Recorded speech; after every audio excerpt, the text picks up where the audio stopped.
And Susan, are you guys ready? Yes. Oh, we're so ready. Okay, perfect. Good evening. I'd like to call to order this June 12th, 2019 regular board meeting of the Pullman School District. We'll begin as we always do with our flag salute, and I'd like to ask our Pullman High School ASB representative, Sue Ellen Rice, to lead that for us.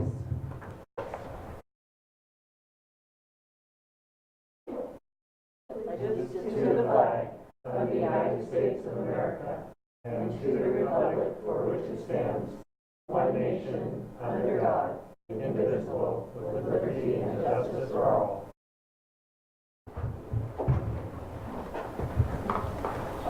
Thank you.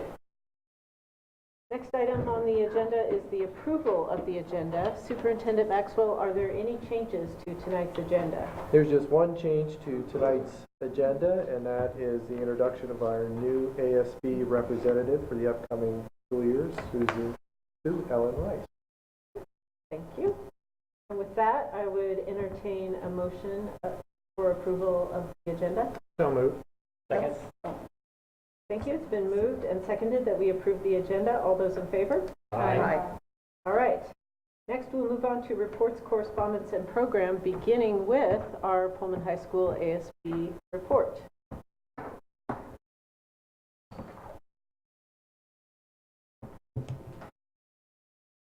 Hello everyone. Welcome. I'm Erin Willie. I'm the ASB advisor here at Pullman High School, and it's my pleasure to introduce Sue Ellen, who did a wonderful job taking the Pledge of Allegiance. She's going to be our press secretary this year, so she's in charge of correspondence and making sure that the different clubs in our school get their word out to them. So I'm going to let her explain what we've been up to. New ASB group. So as she said, I'm Sue Ellen Rice, and I'm going to be the ASB Executive Press Secretary for this upcoming year. I thought it would be fun to join ASB for my senior year just so I could help make a change in my school, and that's what we've been doing with these past meetings with the new group, just trying to figure out all the clubs and all the different people in our school and what they're interested in, so we're really excited for this upcoming year to get to make a change. And this is kind of our motto for the 2019-20 school year, which is we can build a better community through active participation in the student body. That's really what we're trying to do. These are the different officers. So the president is Hallie McDougall, the vice president is Whitney Hoyser, the secretary is Jahome, our treasurers are Hannah Talbot and Eric Kumar, I'm the press secretary, and then our activities director is Calista McCafferty.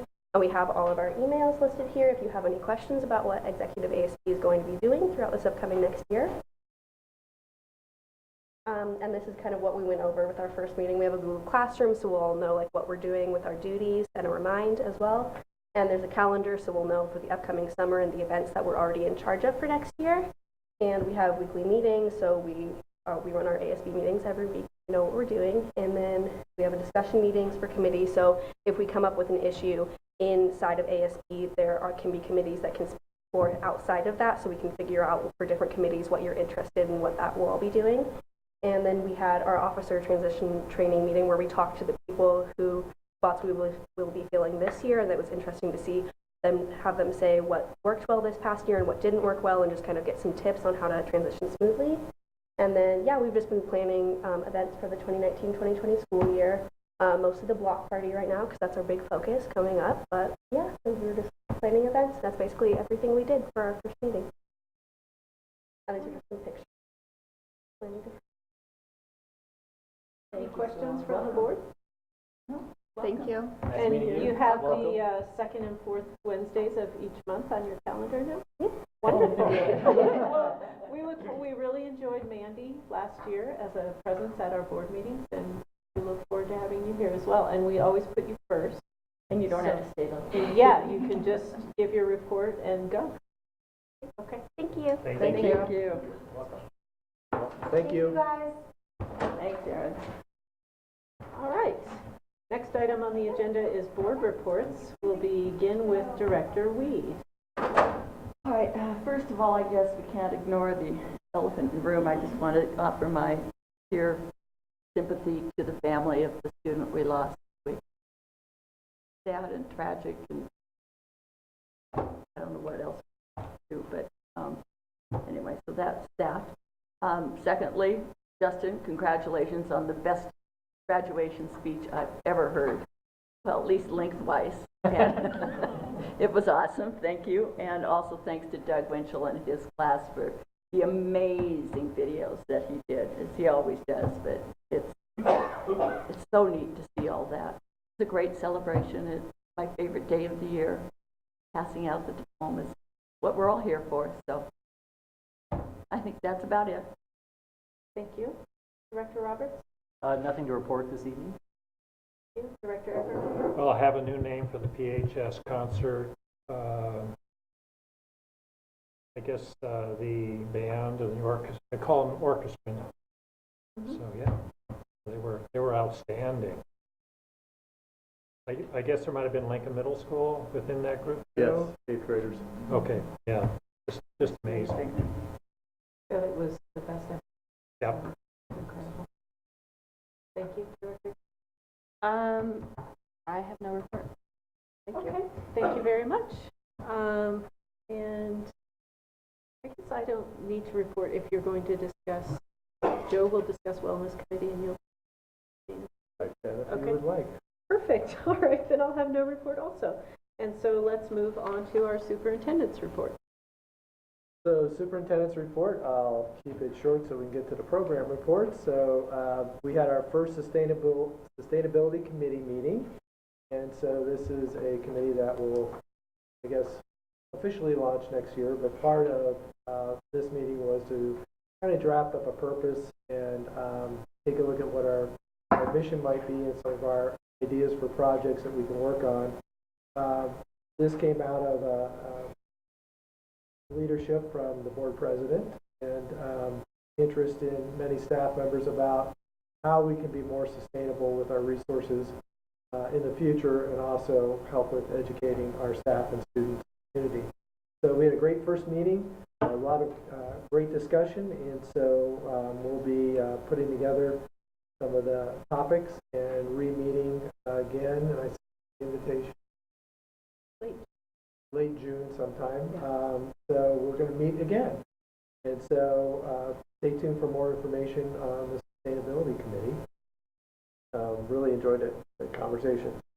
A lot of activity. Graduation was mentioned, so went very, very well. Everybody did an outstanding job as usual, and it was just a great time for everyone.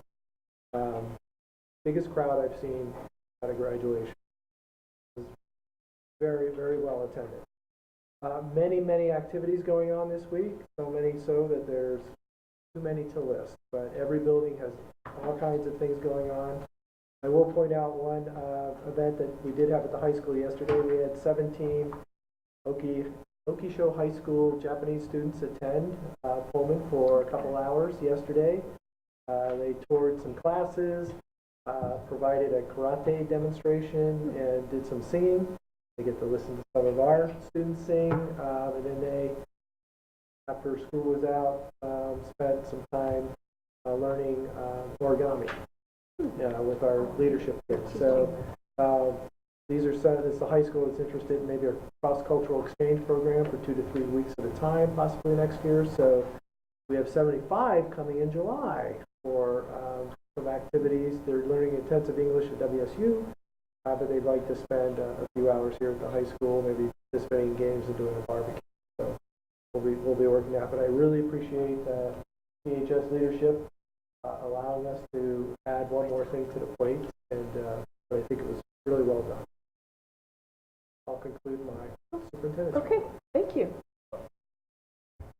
All right, next we move on to program reports. Our first report this evening is on social emotional learning, specifically the second step curriculum and what that looks like at kindergarten. And this will be presented by kindergarten teacher Emily Dean.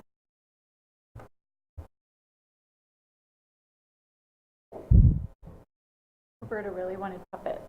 I brought those along. So my name is Emily Dean, and I teach kindergarten at Pullman Elementary School.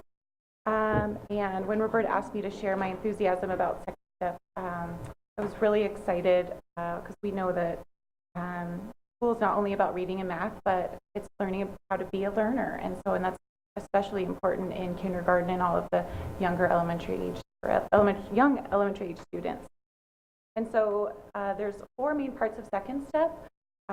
Becoming a learner, learning those listening skills, how to listen to someone. Your eyes are watching, your ears are listening, your voice is quiet, your body's still.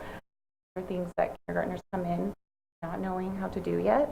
Also a big part is empathy, so learning how to identify your own emotions and the emotions of others. Emotion management, so learning how to calm those strong emotions, and then also problem solving, learning how to process problems and solve them in positive ways. And so the scope and sequence of second step is that there's one objective each week. So the beginning of the week, you share the new objectives. And so here's what the posters look like. I brought some of them for you. The beginning of the week, you'll start with a warm-up, which is usually an engaging game that's reviewing prior skills. And then you'll move on to story and discussions. After that, you get to practice and apply those. And it's never a worksheet. It's always an interactive, working with your peers, modeling different situations, and then a wrap-up. And so here's some of the cards. And this one in particular is learning, beginning of the year, learning how to be a listener and looking at the children and noticing how they're listeners. Are they watching? Are their voices quiet? Are their bodies still? Here's one a little bit later, and this is about controlling strong emotions. One of the skills we teach is using belly breath, and I have a little girl in my classroom that just the other day came in and said, I used my belly breaths. I got really mad when they didn't give me the swing, and she was telling me how she used her belly breath. So that was really great to hear. Another example, you can kind of just see that anger, controlling those emotions and letting the kids decide that, and reading him and having empathy and thinking about times when maybe they felt like that, where their fists felt really tight, and then things that this little boy could do to solve that problem. Other examples, this is about joining another game and learning how to enter and play.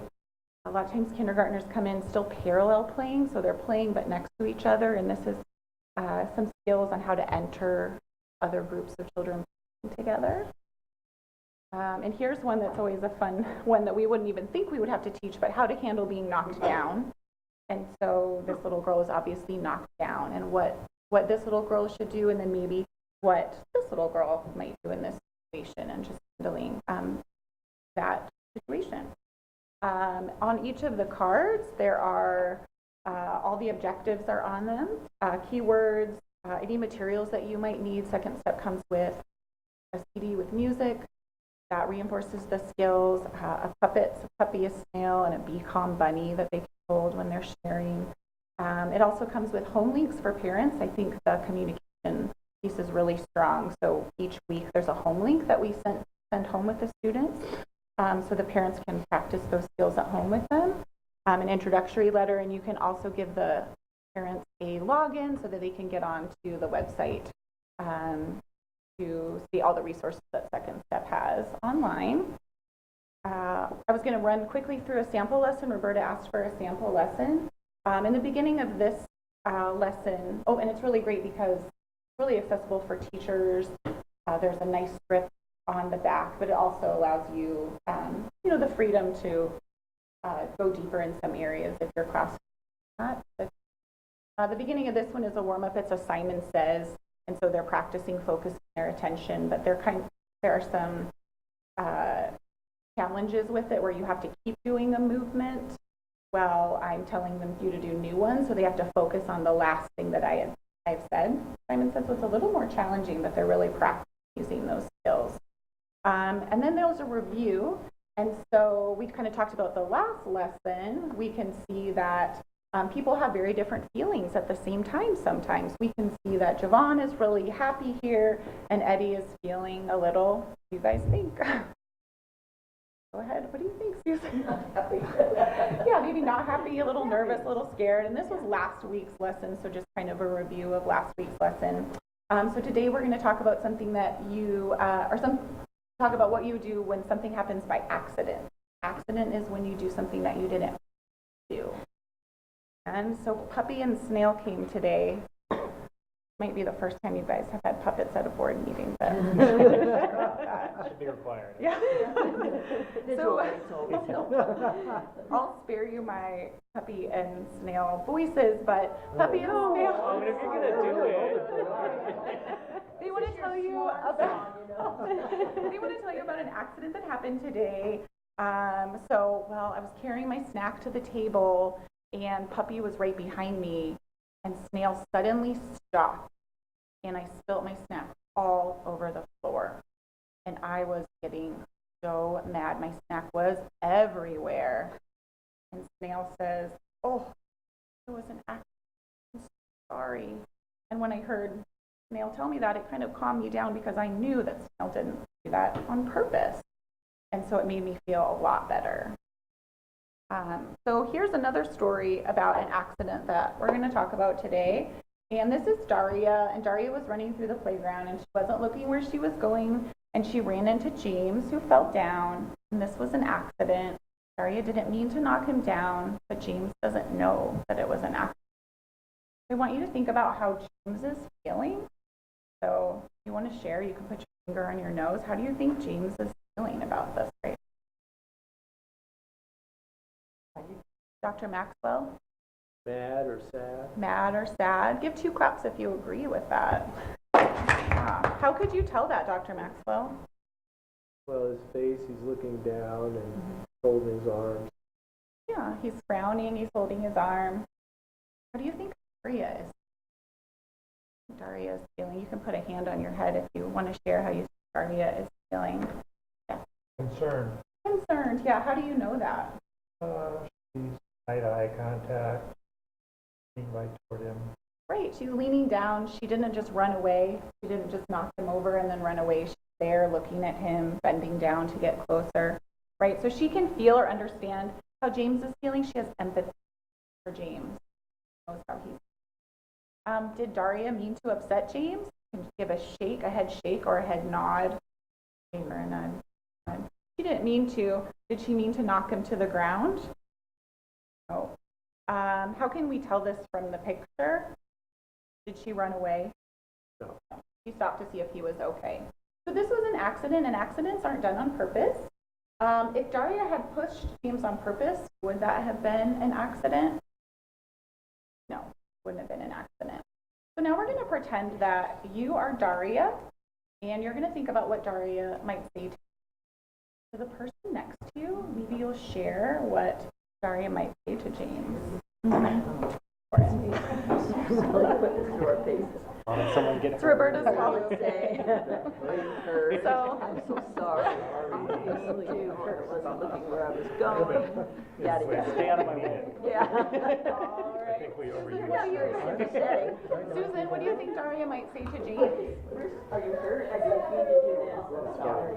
Yeah. I So was she. not looking. Yeah. My bad. I like that she said, "I'm sorry." You can say, "I'm sorry," even if it's an accident. It can help somebody feel better. Are you okay? Can I help you? I'll be more careful next time. I didn't really mean to do that, right? And at this time of the year, the kids use that turn and tell quite a bit, and that's something that we learn in the first week, second step. And so sometimes we do things to other people that we didn't mean to do. Remember what had happened to Puppy. Snail didn't mean to make Puppy spill his snacks. Accidents happen, but it's important to use a kind voice to make sure that people are feeling okay and they know that you didn't do it on purpose. And then there'll be time for skill practice after that, where we'll go through different scenarios, and you can use the think, turn, and tell, or you can have students come up and model. They love to come up and model these situations and practice, in this case, saying, "I'm sorry, didn't mean to, are you okay?" And then also just a wrap up, going over the word accident again and challenging them to try to use that one time this week.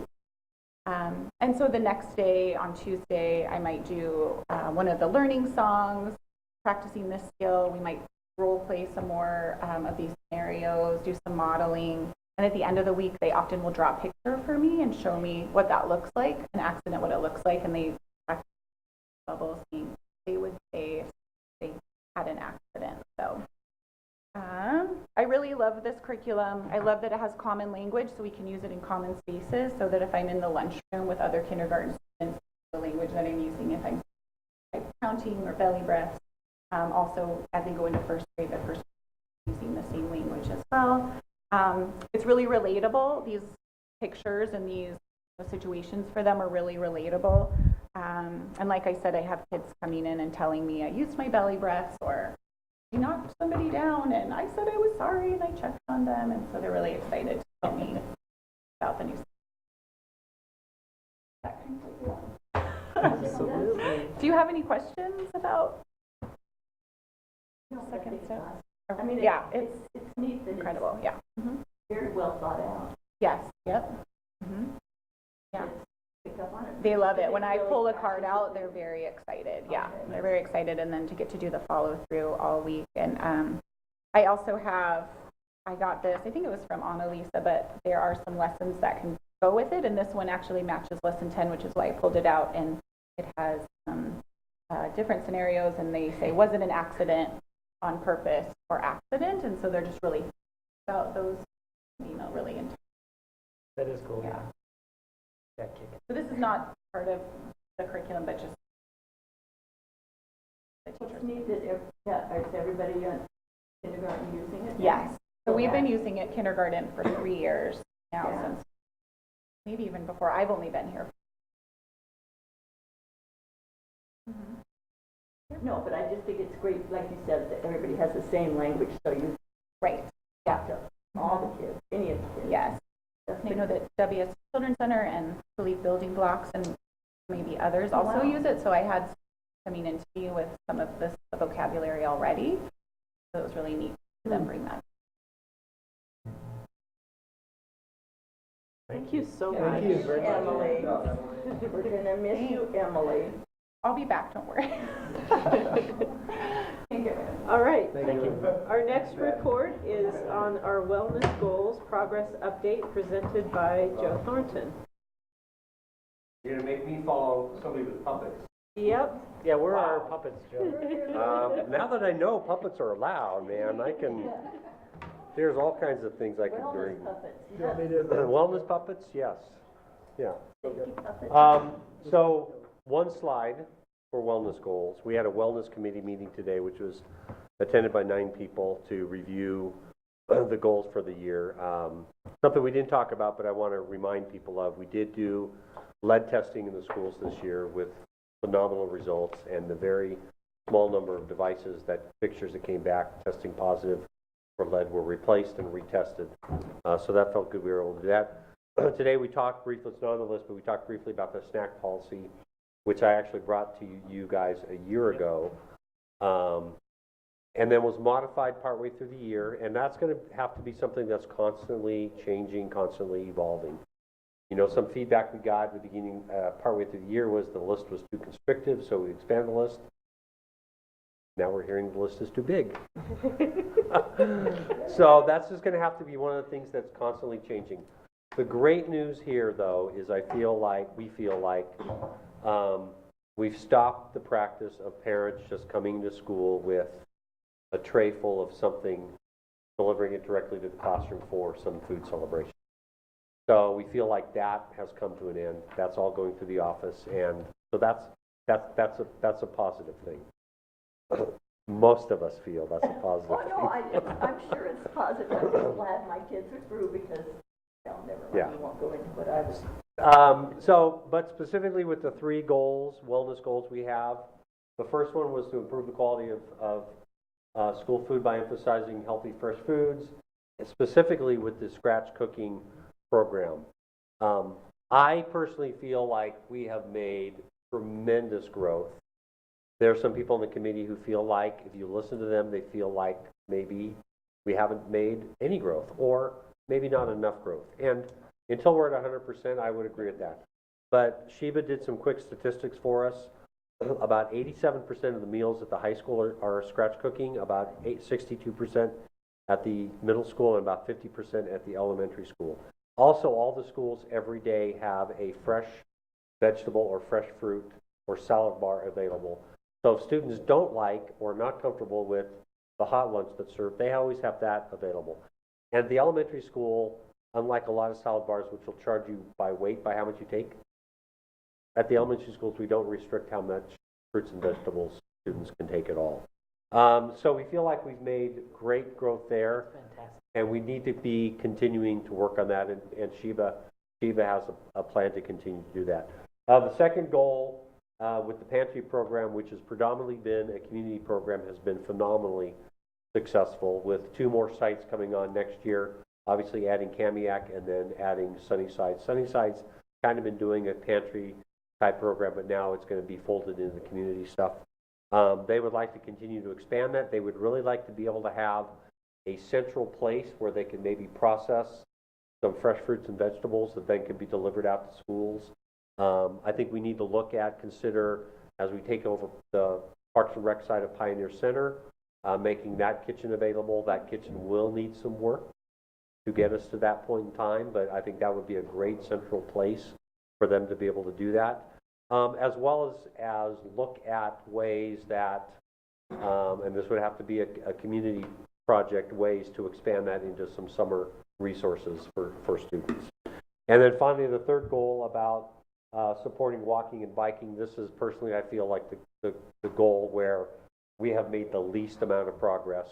I'm excited about with the 3 new attendance areas that, which is we can redefine some walking and emphasize some ideas that came up, is the concept of adopt a block by families, where they're going to say, I will monitor, look at, kind of take care of this block, keep an eye out for kids that are walking, remind my neighbors maybe they need to keep their sidewalk shoveled, remind neighbors to maybe to keep some shrubs trimmed off the sidewalk, walking school bus concept.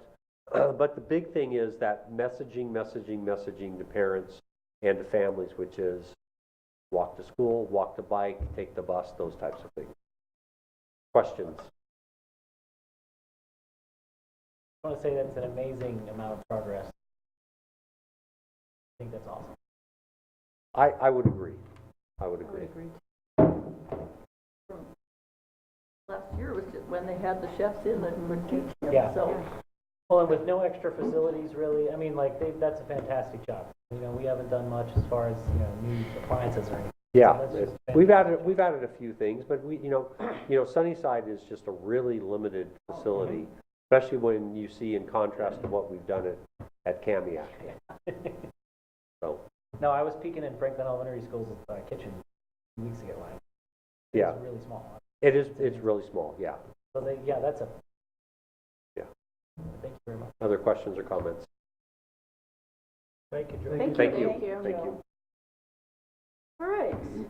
The next report is school improvement plans. We have 2 for the secondary schools tonight.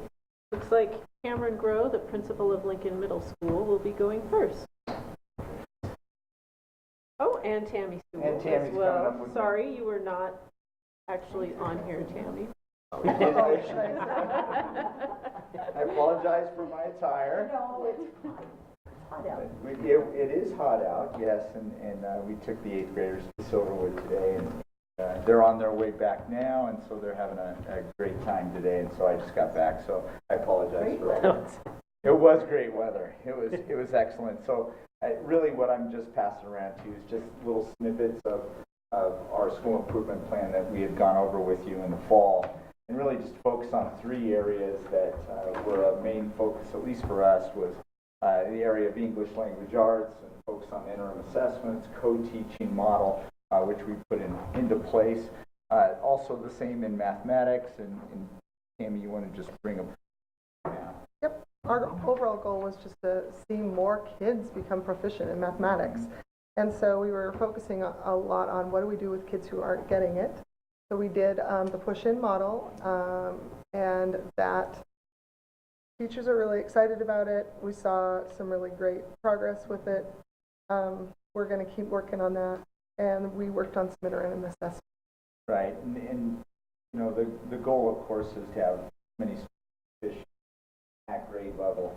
And what I put on the next page for you on the opposite side of that front page, first is the social emotional side. If you remember, Tammy and I talking to you in the fall about us changing really our model on how we work with kids, and taking away a timeout system that has been there for years, and number of minutes lost through a timeout system, and we were not finding it very effective. So this year, that piece was really taken away. One of the things that we noticed, I know we brought it up to you earlier, was that sometimes teachers, when you had a tool and you take that tool away, it becomes difficult. That'll lead into our CEE goal, which we really got into with our staff as well. The SBA results that we've thrown out here in front of you from 17-18, that's what we brought to you last year at this time.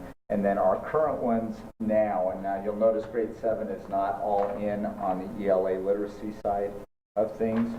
But on ELA, 6th grade, 73% proficient. You notice 230 students tested.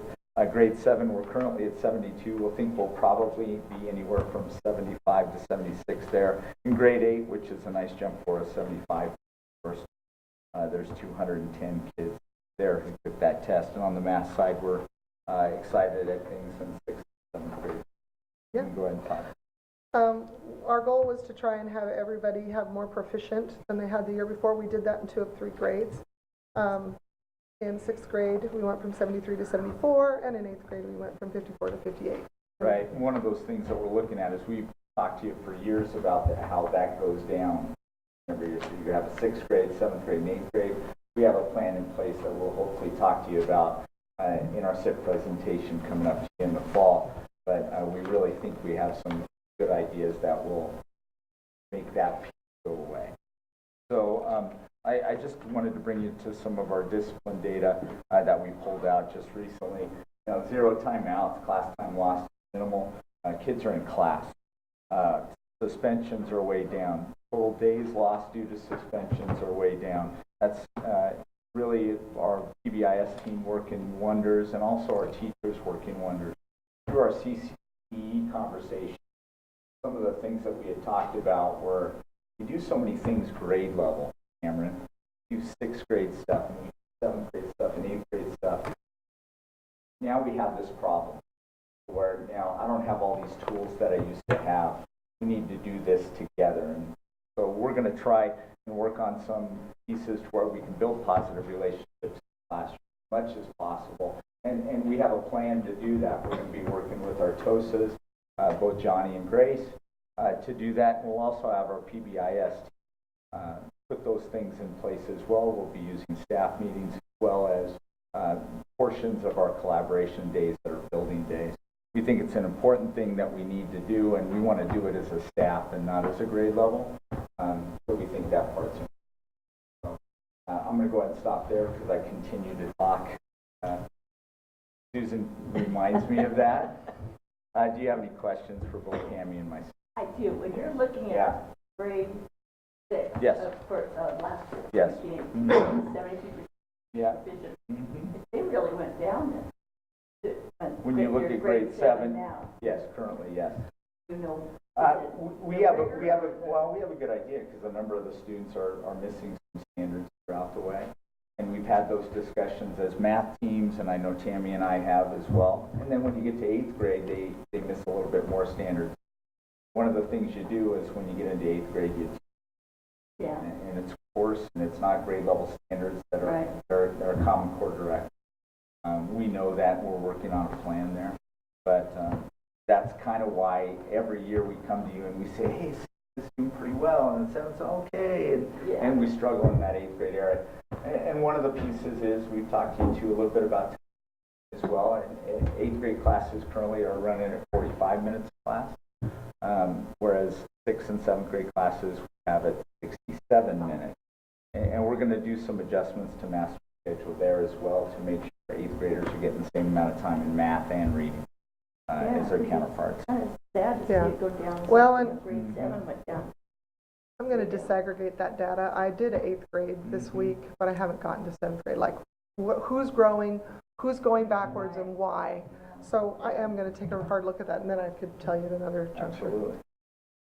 Well, there's just something to look at. Oh, we have plenty to look at. Don't worry. And the best part about working with Tammy is, don't worry, I have a partner to do that with. That's No, for that's sure. really nice. Because as we sit in our offices, we go, Cameron, come here.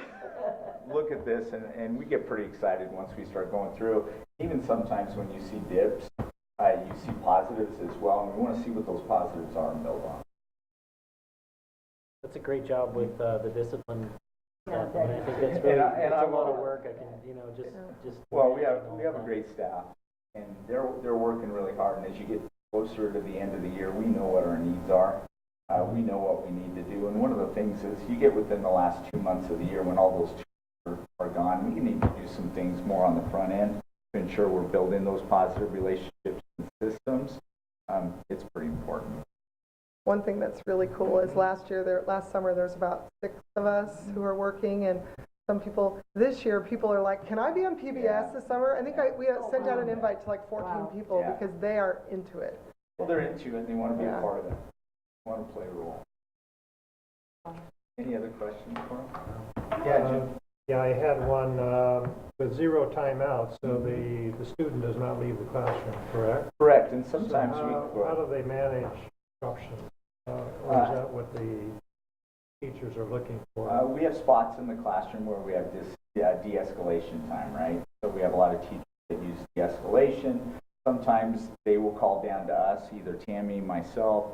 We also have a paraprofessional that works closely with us, and we go down to the classroom to where we can pull the student outside, actually help them, and we use this term quite a bit so they can save face, right? To where we come out, we have a conversation with them, and the goal is to get them back as fast as we can, where they're de-escalated and in a good spot.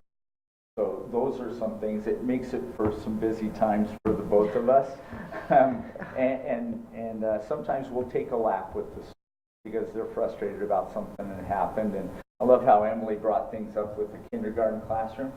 Really very similar with the middle level classroom. And what it shows you is that, hey, sometimes we need a little bit of time and skills for the kids too, to be able to go through that. So that's what we've done this year, and we're going to come up even with a better plan next year. Like she said, we have 14 people coming in over the summer, own time, making sure that we're going to get better. Really good staff. Thank you. Yeah, thank you very much. Thank you so much. Thanks. All right. Thank you. All right, and the next report from Justin Polstad and Debbie Crabtree. Backup too, huh? You brought your backup? Oh, no, she's running. Go to running it? Oh, yeah. Oh. So our Ooh, this is some high quality. You like that? we like having you. I'm automatically impressed. Should we just go sit down now? All right. So a lot of this you'll see revolves around attendance and discipline, and Debbie has really taken a great lead on that this year, and so we decided that she would really give a lot of this information tonight. She's really stepped up and done a lot with both of those areas in the building this year and has done a great job with it. So I'm going to Debbie speak. All right. So our first goal was around school safety and climate, and really trying to build a culture of safety where our kids are here and they can be successful academically in their classrooms. The first, if you want to look under the strategies part, we've really been consistent with safety-wise, our monthly drills. We're updating our safety plan. We're continuing to do that so we are physically safe. We're also really working on making sure that we have consistent communication and procedures around our discipline and helping students be successful. And like Cameron said, staying in the classroom is our main goal. We're really trying to work more on conferencing with students, using more restorative practices with our discipline, and taking behaviors and things that might be causing disturbances to learning and using it as a learning moment. So how can we fix this? How can we solve this problem in the future? And not just about consequences, but fixing that problem, solving, having a solution for it. And really the purpose of our interventions with kids to help them learn. What should they be doing? How can we help you be successful with that? And then we're really trying to highlight some of the positive things that we're doing, get school clubs and activities out there so more kids are involved in those, and giving them a purpose and a reason to be here, and why should we be here and learn, and what can be fun about it. The second goal is about communication and staff development, and we've really tried to take a proactive approach this year with our communication, making sure that staff is able to communicate with us. Back to that discipline piece, we have a great system where staff can email us if something's happening in a classroom, and we can go and help with that right away.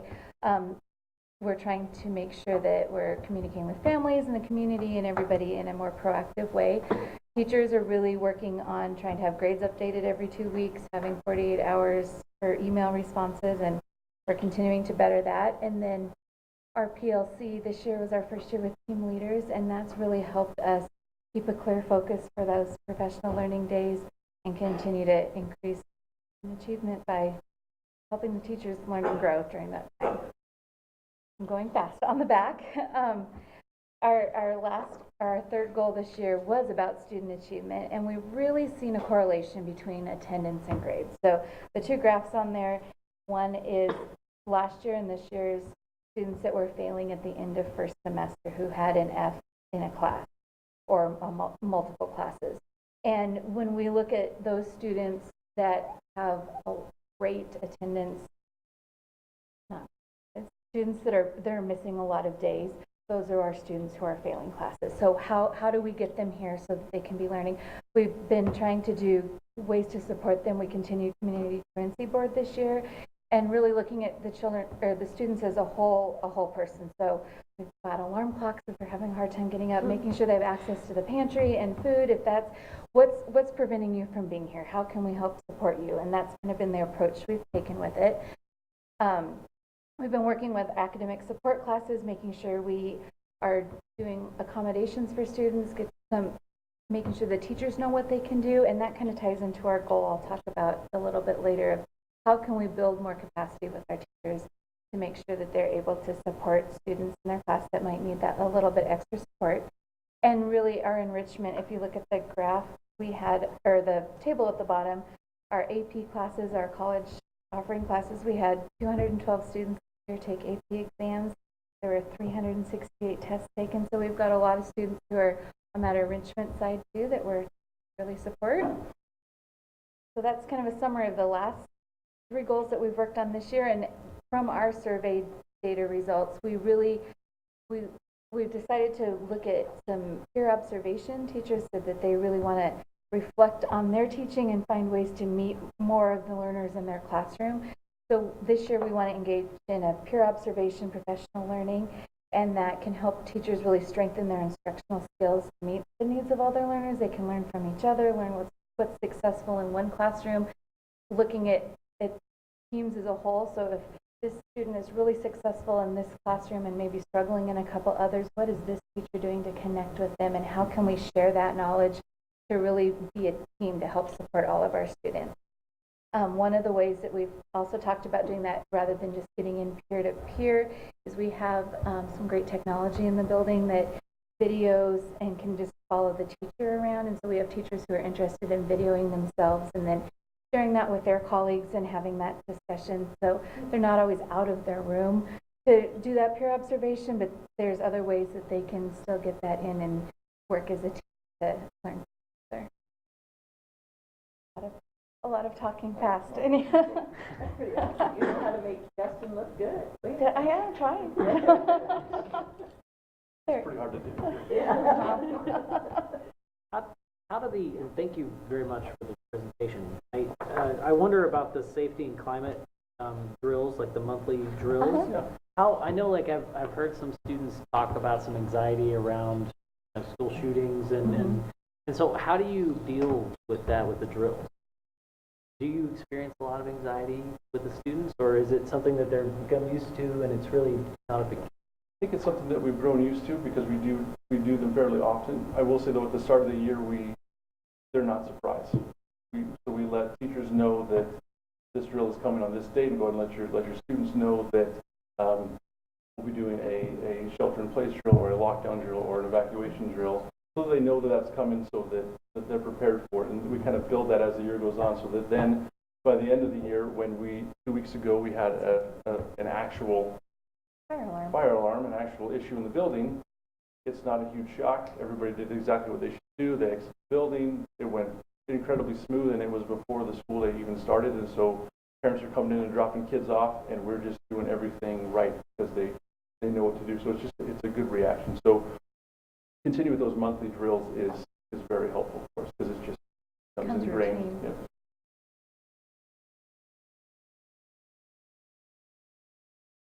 Well, the district's working on their strategic plan as well, and I was pleased to see your two goals both have the word consistent.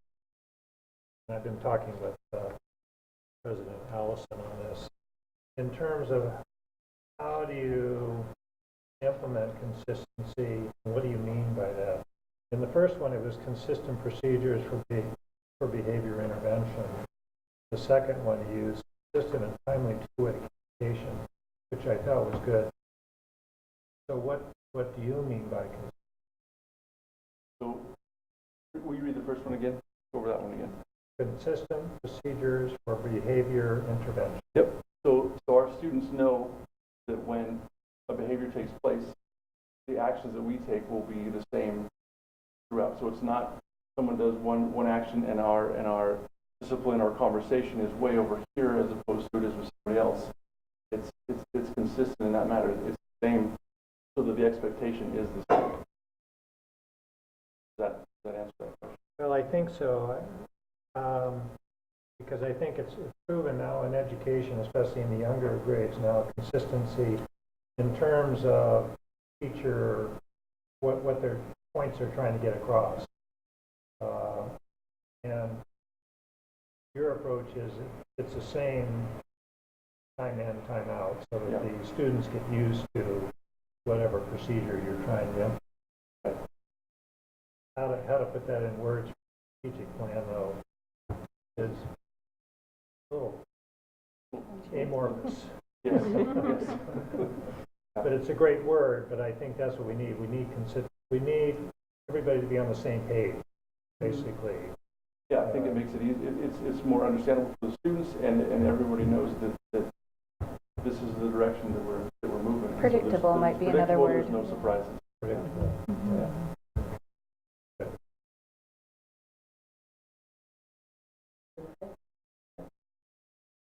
Thank you so much. Thank you. Thank you. Thank you. All right, next report, senior project update presented by Assistant Superintendent Roberta Kramer. According to this, is it? Oh, yeah. Oh, okay. And my sidekick. Yeah, good. Just She like would make standing it. there I do. feeling important. Based on feedback from the board earlier this year, as well as just an ongoing conversation that we've been having at Pullman High School, Justin and I are here to update you on where we are with this senior project. And the one piece that I want to remind everyone is that the senior project is a component of career choices. In addition to financial literacy, the college pathway, exploring that pathway, college applications, anything that might go into that, the FAFSA, the examining careers and career pathway, then making that line up to what the college pathway or the post-secondary pathway might be a better word, better words to use than college. And so it is a component of this one semester course. So as you remember in the past, we had a senior project that was not tied to a course. The students got a half a credit. They did it outside of the course. Currently, it's embedded in Career Choices, which is a one semester class. And it still is a graduation requirement for us. It's not in some parts of the state, in our spot in the state, it is a graduation requirement. So for thinking ahead into next school year, based some on what we've learned this year, Justin, you can jump in at any moment. You're doing great. And you know, some of this is based on feedback that you gave us in a work session, as well as work that we've been doing, is to really look at that topic and to narrow the topic choices around a career pathway or community service.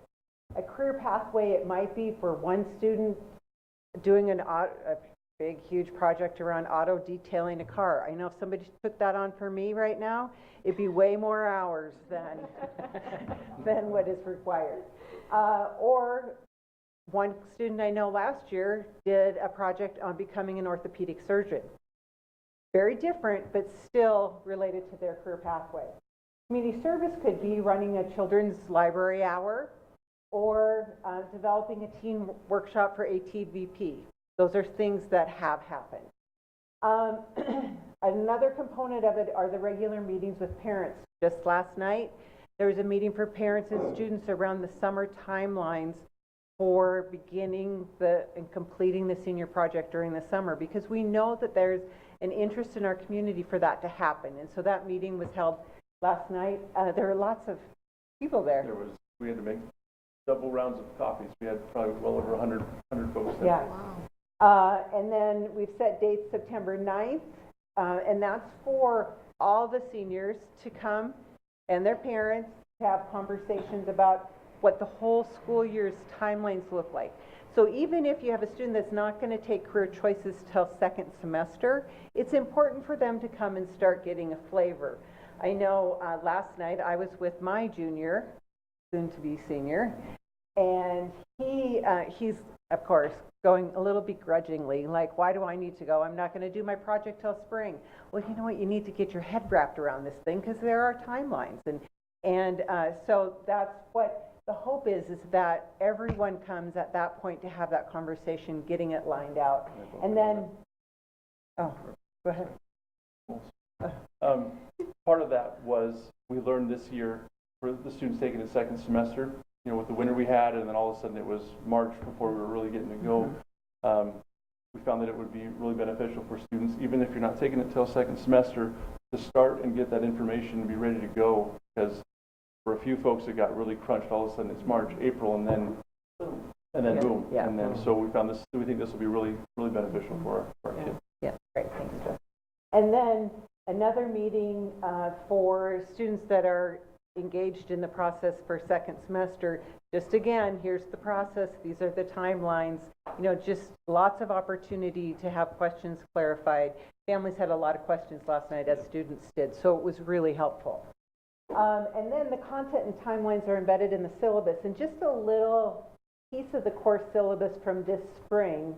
So you can see that the senior project is a component of the Career Choices course. It allows seniors to demonstrate 13 years of learning through exploration and experience, creative production, and presentation of their own projects. So I think that really sums it up. I mean, that's what we want, that opportunity for creative exploration. We want kids to be able to get out there and try something. And that's what the project does. So those were things that were directly for this spring's senior project, and we'll continue to work on refining the syllabus, and Justin and Chris are doing work with the staff related to that. So, questions? Jim? One of the obstacles with the senior project was faculty buy-in and dispersal of the project so that 10 faculty are not doing 100 students. So how have you overcome that obstacle? So one thing that we've addressed is kind of the other side of that, the not having 100, right? We've asked faculty to not take more than 2. We ran into issues with that this year. We've got to reach out and have more, we've got to communicate more to get more faculty to take students on, but also we've got to continue to push, and I think we'll do this as this class kind of gets moving a little bit more. To reach out to the community more as well, because it's going to take more than just our high school staff to, if someone's doing orthopedic surgery or even the car detailing, that can't just be a staff member. We got to reach out to the community more for some more support. I like the preemptive timeline, though, starting in the June of before they get into their senior year. That's great. Yeah, and I think that the whole idea of limiting staff to is really, and I've heard staff say that I can't take any more kids, I've already got 2. So they're recognizing, but they're also saying, if you want me to hook you up with a mentor, I know who you need to be hooked up to. And I think too that one of the things that my junior leaned over and said to me is, oh, this teacher doesn't need to be my mentor, but he knows who I need to have as a mentor, and he'll help that happen. And so it was kind of like this aha. I think sometimes kids have thought it needs to be somebody at school. And so just getting that information out and kids being more fluent, I think, in the whole project itself is going to be helpful. There used to be a lot more help for kids in the project, and they actually had staff members that would just, that's all they did was find mentors and help kids through instead of, I know it's difficult. A little bit, yeah. But I think it's doable. Yeah. Oh, I think so. Yep. Yeah. So I feel good about where we are tonight. What is your strategy for improving the business?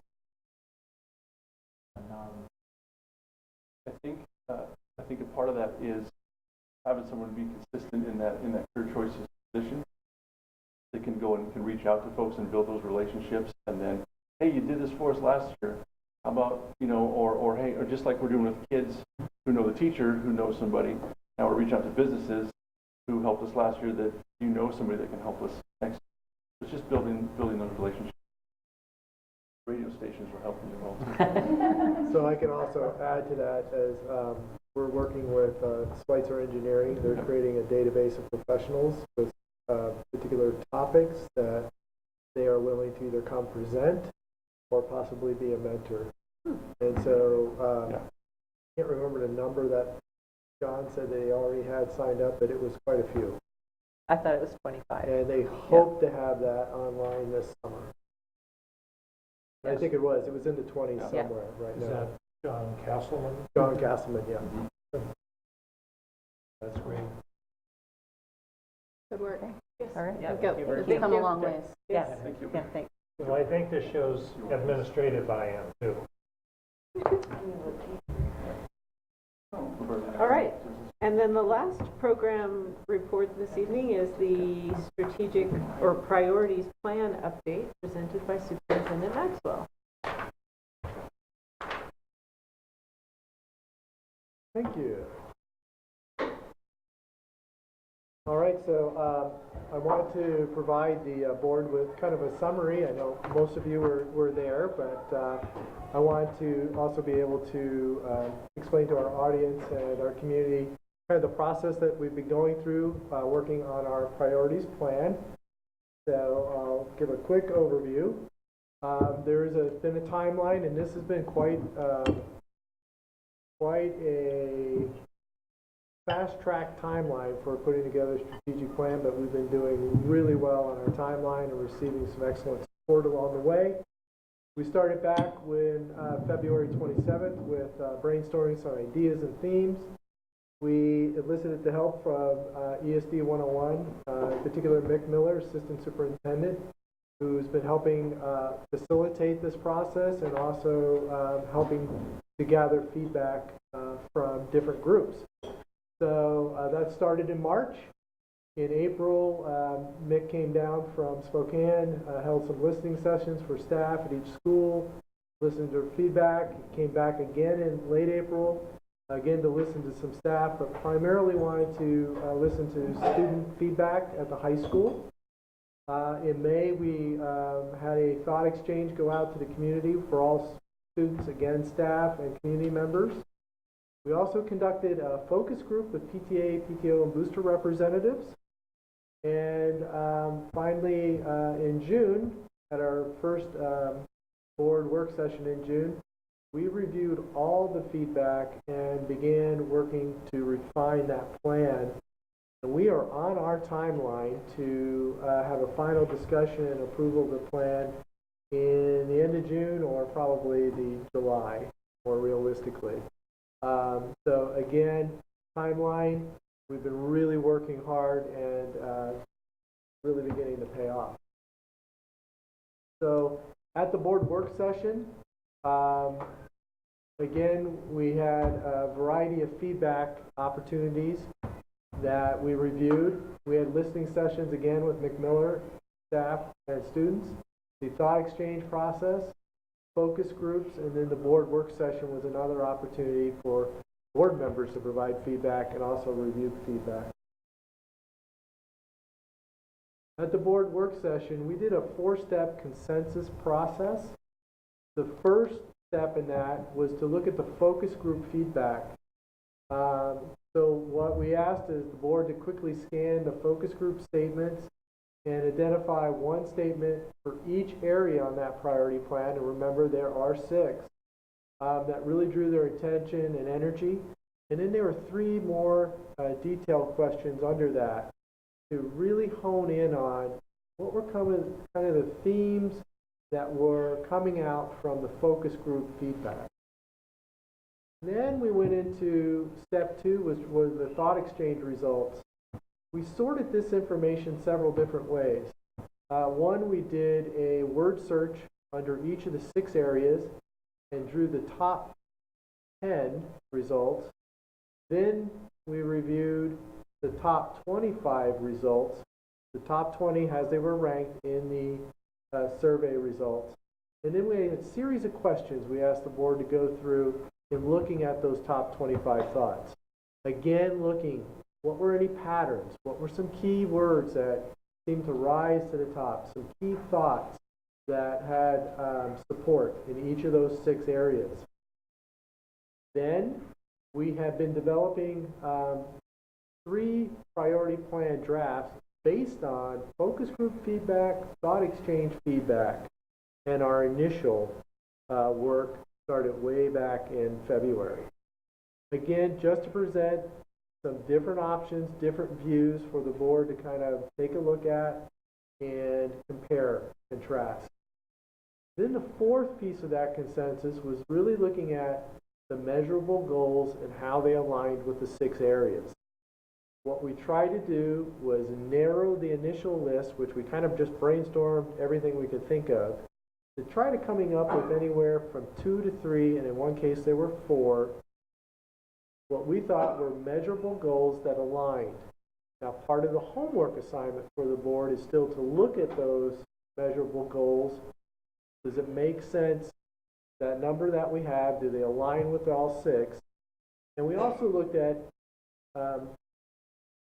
metric tools that we currently have to gather that information rather than creating something new or trying to gather data and having to need to do extra hours and extra people and extra money. So really ambitious consensus model, but we made it through all 6 areas. And like I said, we touched a little bit on the measurable goals, but that's the homework assignment for the board. I'll kind of just do a quick review of the priority plan drafts and the measurable goals. So this was the first one we started with. Some of the initial feedback from the community and from our staff and from our focus groups, too much, too busy. Can we narrow it down to bullet points under each area? They liked the graphics. They liked how it aligned with our cultural beliefs. There's also some talk about at the board meeting about making this more action-oriented, like we believe or we pledge to, and maybe looking at putting some more verbs in front of embedded within each of these bullets. Draft 2, again, was just taking a look at some of the thought exchange, some of the comments. You can see it's a little bit shorter, maybe a little bit more condensed. Interestingly enough, student first didn't really change much in either of the 3, except maybe adding health or a healthy component. Draft 3, again, a little more clarity. You can see that it's narrowing down to 2 bullets at each. And draft 4, this is one that we talked about and we worked at the board work session. Adding again, you can see we pledged 2. Still need some work. We still need to do some refinement. That's also part of the homework, to give some feedback on those. But again, some great work. Under each of these, more detail will be coming on the next page to this document, but we really want to align, get these set so then we can describe in detail each of the bullet points. I know this is hard to read, but we updated our priority goals to kind of match the front page. And again, you can see we tried to narrow some of these measurements. This one has 3, this one has 4, it says 2, 2, 3. Looking at other school districts, they tend to go no more than 3, sometimes 2. Again, does it make sense? Some of these that we put in are things that we already do. For example, the annual budget report, annual facilities report, annual audit report. We thought they may line up with cultivating trust. Again, our annual audit report basically says, how are we doing with our fiscal stability? So again, looking at this, giving some feedback, which of these do you think we should keep, which should go, or you may think of something else that might work in place of, or in addition to. And I believe that is the next steps. So again, we want to refine our priorities, our pledge, our measurable goals, get those adopted. We need to communicate those out to the staff, community, students, and then of course would be the implementation phase. I know that was really quick. I can go back if you need to and focus in on any of those, or for the board members that were present, if there's something I overlooked, feel free to add in.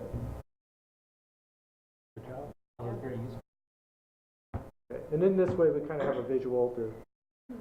It sounds like I missed the best work session we've had. Oh, yeah, It it was was- fun. Lots of activities. I kept them moving at a perky pace. We had little pink dots, and we did, you know, I will have to say, they worked was extremely touchy-feely. hard Yeah, it and were on task the entire time. Yes, Because I we wasn't were. there. That could be a point.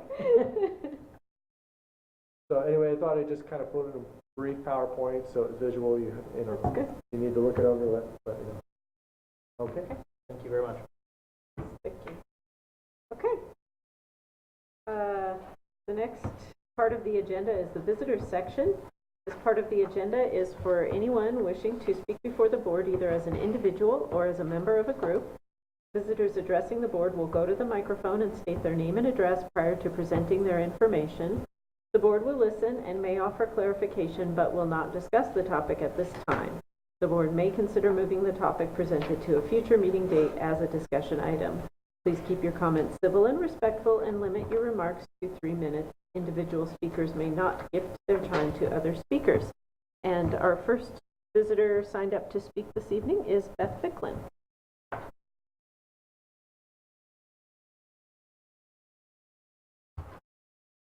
Hi, my name is Beth Ficklin. I live at 1040 Northwest Clifford Street. Just talking with some members of the community for the last month, we have been really concerned about mental health in our schools, and especially with that, contact with the schools is a little bit difficult for us. We have a petition that we'd like to give you. We are concerned with the lack of mental health support for students in Pullman schools. We want to let the school district know that it's time to address mental health, and we want to be part of the conversation. Together we can make our voices heard and make the school safer for our kids. And I'm going to pass this on. We had roughly about 70 signatures for that. Okay. You guys have any questions? I mean, I have more to say, but. Okay. Thank you. Thank you, Beth. Would anyone else care to address the board? Okay. Thank you. The next part of the agenda is the consent agenda. To expedite business at a board meeting, the board approves the use of a consent agenda, which includes items considered to be routine in nature. Any item which appears on the consent agenda may be removed from the consent agenda by a member of the board and voted on separately.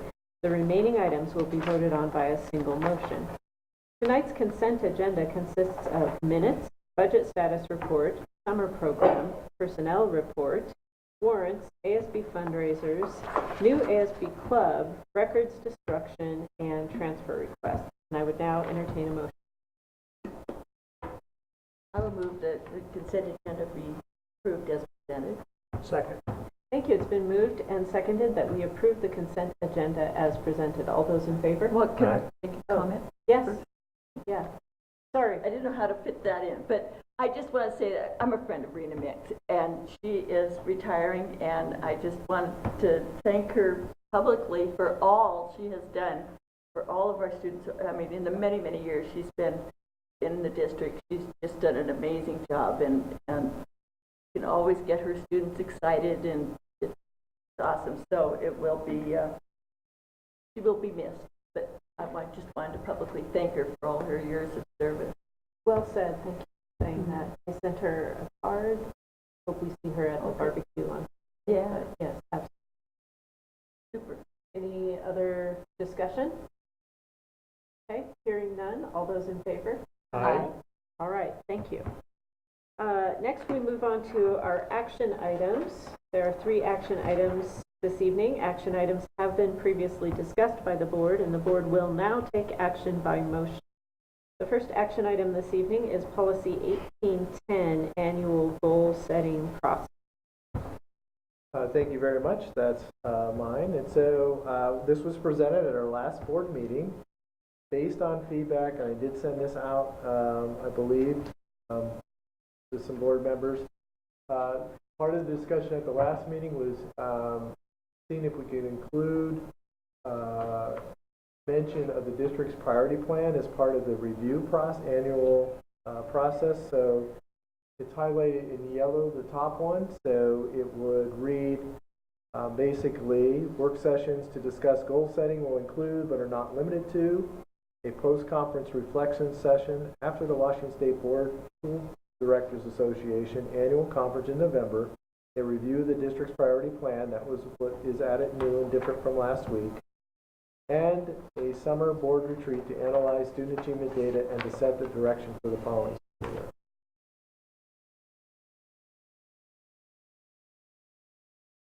So the changes in yellow are slight changes based on feedback from the board from the last board meeting.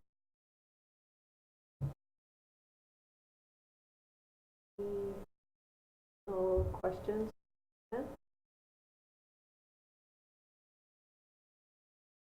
Not. I wondered, when it says the board will reflect on the degree to which it has met its goals and objectives, is that our retreat, that the purpose of that is for? Yes, exactly. Hopefully I captured that. No, absolutely. I just wanted to make sure. No. I move to approve policy 1810 annual goal setting process.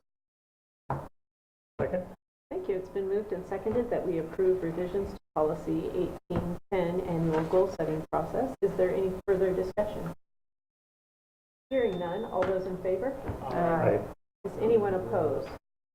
No one is opposed, so those revisions are approved. Thank you. Next, we'll move on to Policy 3240, Student Conduct Expectations and Reasonable Sanctions. This is a deletion of policy, looks like replaced by Policy 3241, Student Discipline, presented by Roberta. Hi. Yeah, as I told you the last time, this policy is being deleted with the replacement of the new language in 3241. So no changes from the last time. I move that we approve the deletion of policy 3240. Second? Moved and seconded that we approve the deletion of Policy 3240. Is there any further discussion? Hearing none, all those in favor? Aye. Is anyone opposed? All right. Policy 3240 is deleted. Thank you. Now I guess we need something to replace We it. made the book lighter, so Yeah. now we have to make it heavier. Well, we have 3241 already in place, but this one this is a complete revision of 3241. No changes since the last board meeting, but if you'll recall, the title changed to student discipline. It includes components related to family engagement. Again, like the middle school and high school both talked about, it's about increasing time in class. So they're already ahead of that. Very exciting. Staff members must first attempt one or more forms of discipline before exclusion or suspension. When students are suspended, they need to have the provision of educational services. We need to conduct a re-entry conference. We have been required to do that in the past. That part is staying. We need to examine our data regularly, and so that we will do. And then the hearings and notice, some of that law has changed. Our procedure we have not included yet because that is also pretty much a complete rewrite. And our attorney I think we've had 3 or 4 drafts of it. But in working with the attorney who's also working with other school districts, OSPI is giving us more leeway, which is good. And to clarify some things in the policy, the original procedure was written, and it lacks some clarity. So I'm excited to bring that to you soon. And we are ahead of our timeline, which makes me so happy, because one of the things that we heard from OSPI and WASDA is that the board needed to take action so that it could be in the new handbooks and things like that. And so we are well ahead of schedule. So thank you for that.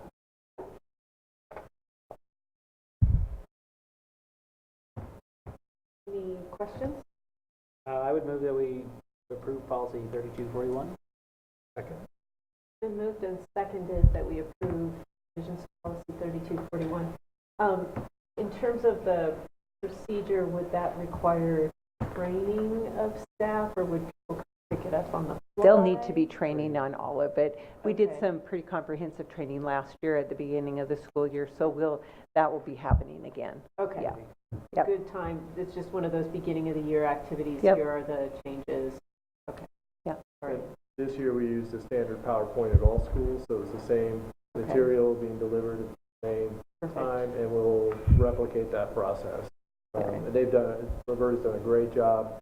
This is not a small task. This is huge, and we're in year 2 of it, and they just really value her expertise and work on this project. And the procedures, we will definitely have to do some training on. But again, I just want to reinforce how responsive staff and administration have been to this. I mean, already well on our way, and that just feels so good about this is in the best interest of our students. It sounds like at the middle school, there's already a core group of people who are eager to Yeah. get organized around stuff like that.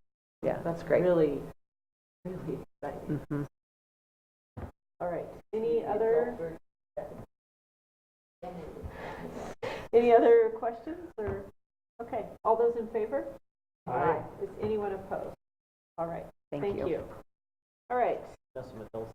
Next, we'll move on to our discussion items. Discussion items are presented to the board for discussion.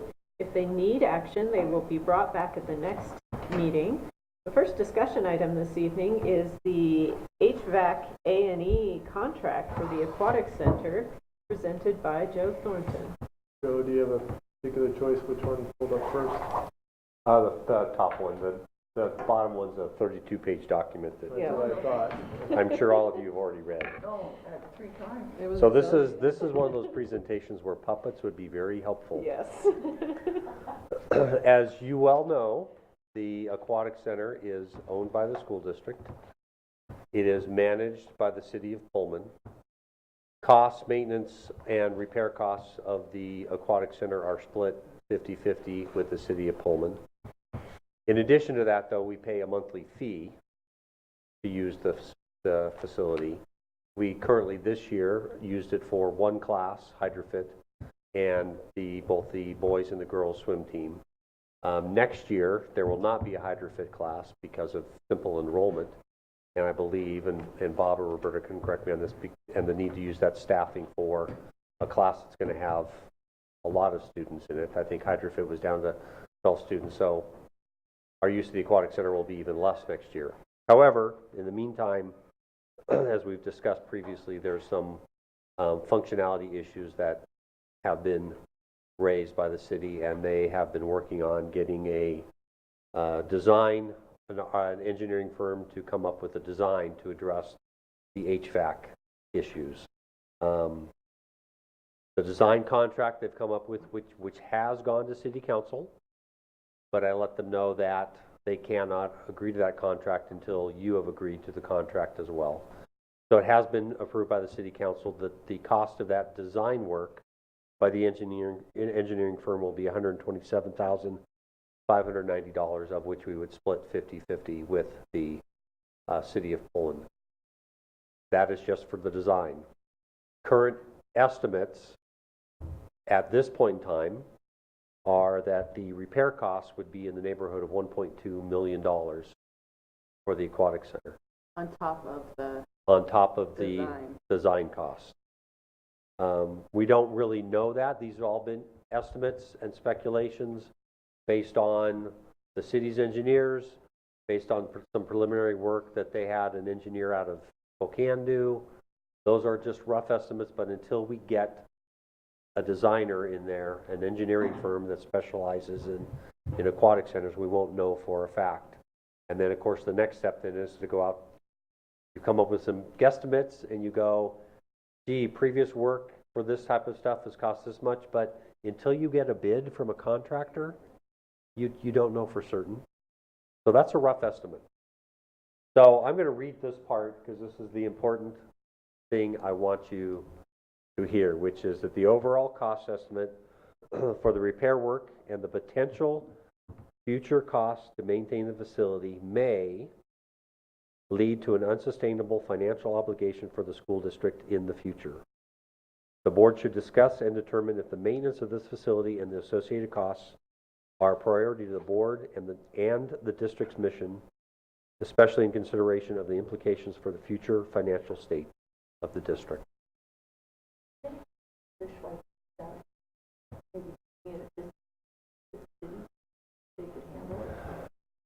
It would be Marion, yes. Yeah, not that I am aware of, and I certainly believe that making. Talking to the Schweitzers to see if they would be upset if we deeded the whole darn thing to the city. Yeah, we haven't had that conversation before. It was Mary and Ed that donated it. And I know they've helped before when sure. we had to replaster. Yeah, we had to The replaster the pool. the pool deck, yeah. Yeah. They did pick up the cost of replastering, which I believe was $300,000.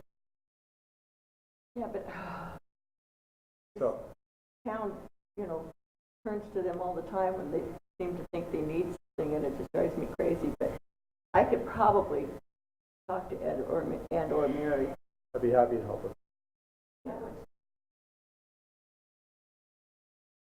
This is painful for us. Well, Now with the and my concern is, and by the way, if the board and Diane and Bob were to come to me and say, okay, over the course of the next 3 years, there's $700,000 you can use on building maintenance and upgrades. It's not your first choice. It's So that's Yeah. what it's costing right now, is about $700,000 a year. no, that's our annual costs are $75,000 plus any additional repairs. We pay a contract of about $6,200 a month just to use the facility. And in addition, if there's any repairs that have to be done, we split that 50-50. But this repair work is estimated currently to be about 1.2. So my concern down the road, and again, if this facility is a priority, great. We'll try to figure out a way to, I'm looking at Diane, because she's the one who have to do it, figure out a way to pay for it. But, this is just the HVAC system. Then somewhere down the road, we're going to be talking about the roof. And then we're going to be talking about paint. And then we're going to be talking about a parking lot, which at some point in time you have to replace parking lots. And So if we don't do this, one option would be deeding it to the city. What are some of the other options that we have? well, an interesting question there is, would the city accept it? Because that means that they are on the hook for all of the repair costs. And I know we talked about this in the finance committee, but how many students said there were 12 or 10 or 12 enrolled in the hydrofit class? I know that they do use it for swim meet things. I mean, what is the student use numbers? Do we know? Well, this year hydrofit was less than it has been in the past. I think hydrofit was somewhere in the 9 for hydrofit. Next year's enrollment, next year's request for hydrofit, I think was so low that the high schools made the decision not to offer that course. They can offer another PE class that same period and probably have 30 kids in it. And then we have the 2 swim teams, the girls swim team in the fall and the boys swim team in the winter that uses it. Previous to the aquatic center, those swim teams used a pool at WSU. Do you remember how much we paid them for that? Well, yes, but it was a long time ago. Gotcha. We were paying at that time $3,000 a year $3,000 a year to use the WSU pools. So we're paying That was a while ago. 75 a year just in main. 75,000 a year just to use a facility that we own. Yeah. So what would, is there an option to close the facility? I mean, do we have to get the city's consent to do that? I mean, because it seems like we're kind of on the hook. We are the owners of the facility. You know, I think that if we have, is the option for the owner to close the facility or turn it into some other use, we'd have to dig into some documents to make that determination. Because I know personally, I don't know about y'all, but I mean, I think spending that much money on that many students is sort of absurd. And I think we could probably work out a deal with WSU, and I don't know, but that wouldn't cost that much. I mean, especially if you count the maintenance costs. You know, we don't have to pay WSU to maintain their facilities. And so, I mean, I think personally that we should definitely. And so my second question is, does this put us on the hook if we approve the design? Does that mean we also approve the construction? Or is that separate It does not. And my work with the city's engineers has been very clear that no, this does not put us on the hook for that. This is just design.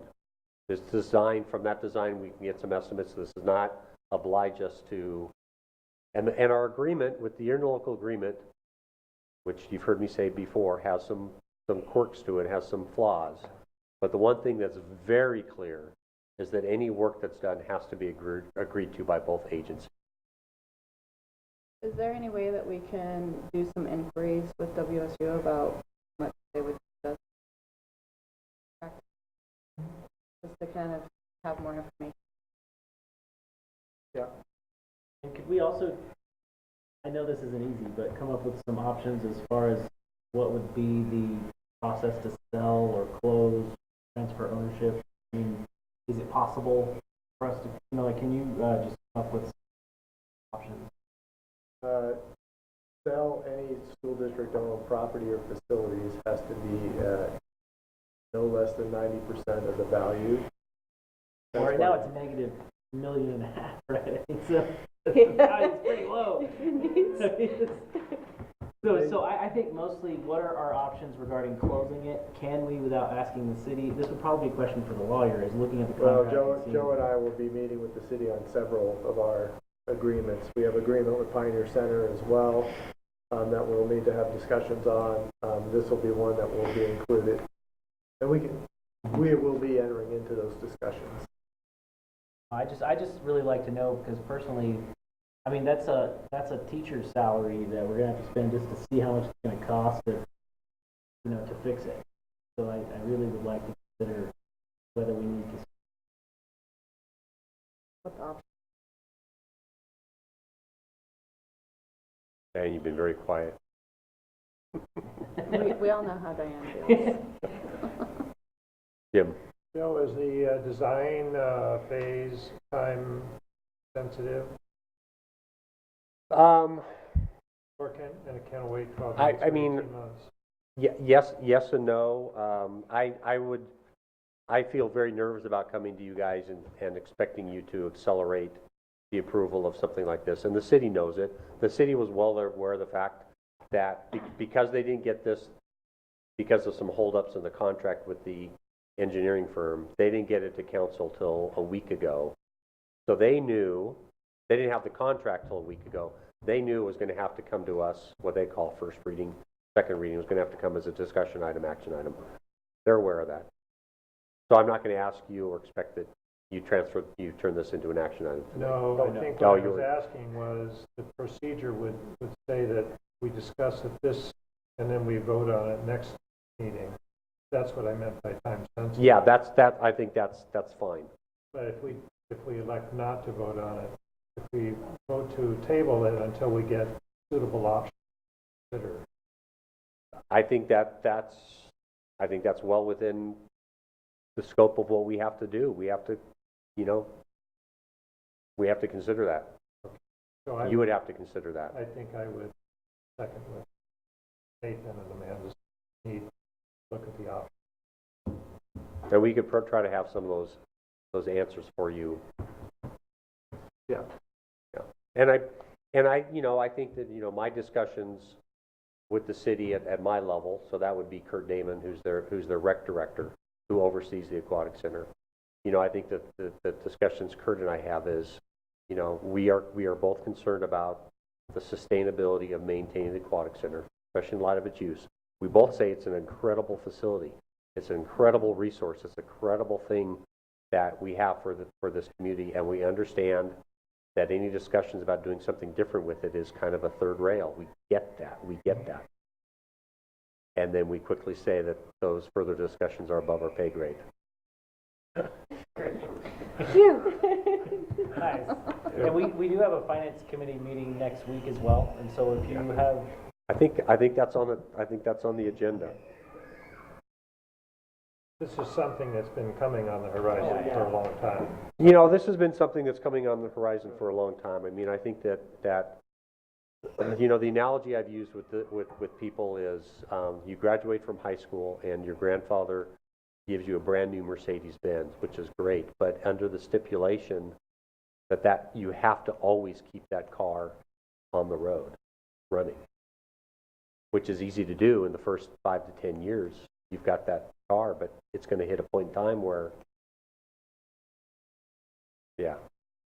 Well, and there's so many other financial priorities that really puts it into stark contrast. The benefit we're getting out of it is nowhere near the cost. And the aquatic center was developed and given to the district, and remember the sequence was it was donated by the Schweitzers to the PEF, and then the PEF gave it to the district. But it was back at a time when the thought was it was going to be used a lot. It was going to be used. We were going to be taking 5th graders there and elementary kids, and swim was going to be part of elementary curriculum. And shortly after that happened, the whole switch in the state testing and standards, and there was no time to do that. So that that original intended use had to change. That would be good to put into an introduction why we're exploring options. Times have changed. All right. Thank you, Joe. Sorry for the bad news, but thank you. Well, it's news. It's fine. Thank you. Thank you. Reality. Yeah, Nathan had it. What?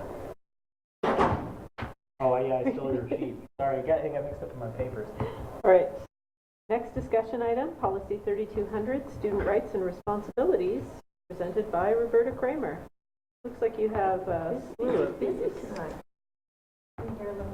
Okay, so 3200 changes with the changes in 3241. So it needed to wait for 3241 to be adopted before we brought the changes in 3200 because a component of 3200 will be at the next board meeting to delete the procedure because that procedure does not align with the current law. So it's a big change. 3200, I remember when I started in discipline in 1995, 3200 was what we followed all the time, right, Bob and Joe? Remember? You knew 3200 really well. I'm too young. So this one, the changes include a requirement of school staff working together to define problem behaviors, which is critical because how I might define disruption and how Susan might define disruption could be very different. So how I might define defiance and how Bob might define defiance can be very different. And so that's a huge piece that changes, it's really exciting, very necessary. And again, then what does that behavior look like? The difference between major and minor behaviors, that's language that we have used in our school district in the past, and so we'll continue to use that language. But really, and this is really coming from a positive behavior intervention supports PBIS model around that language. And then again, an examination of those behaviors that are a little subjective. Like I might say that's defiance. Somebody else might say it's total disregard for authority, what's the difference? And then what are the related consequences if you interpret it differently? So some of that work we will do with our administrative staff, and some of that work we will do with our instructional staff. So that will be a big effort.